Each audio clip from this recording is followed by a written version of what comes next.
TV Telugu. Assam assembly ఎన్నికల్లో హిమంత బిశ్వ శర్మ హవా కొనసాగుతోంది. రాష్ట్రంలో బీజేపీ ప్రభుత్వం ఘన విజయం సాధించి వరుసగా మూడోసారి అధికార పీఠాన్ని కైవసం చేసుకుని హ్యాట్రిక్ విజయాన్ని నమోదు చేసింది. ముఖ్యమంత్రి హిమంత బిశ్వ శర్మ తన సొంత నియోజకవర్గమైన జలక్బరి నుంచి ప్రబంధను సృష్టించారు. ప్రత్యర్థులను కోలుకోలేని దెబ్బతీస్తూ ఏకంగా 89,434 ఓట్ల భారీ మెజారిటీతో విజయం సాధించారు. హిమంతకు మొత్తం 1,27,151 ఓట్లు రాగా ఆయనపై పోటీ చేసిన కాంగ్రెస్ అభ్యర్థి బిదిషా నియోగ్కు కేవలం 37,717 ఓట్లు మాత్రమే దక్కాయి. ఈ భారీ విజయానికి హిమంత అనుసరించిన కఠినమైన విధానాలే కారణమని రాజకీయ విశ్లేషకులు భావిస్తున్నారు.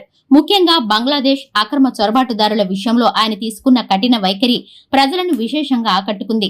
ఆదివాసీ భూములను చొరబాటుదారుల నుంచి విముక్తి కల్పించడం, చికెన్ నెక్ కారిడార్ పై విదేశీ ప్రకటనలు సమర్థవంతంగా తిప్పికొట్టడం వంటి అంశాలు బీజేపీకి కలిసొచ్చాయి. దీనికి తోడు రాష్ట్రంలో వరద నివారణ చర్యలు, ఎన్ఆర్సీ అమలు చేస్తామన్న గట్టి హామీ ఓటర్లలో నమ్మకాన్ని కలిగించాయి.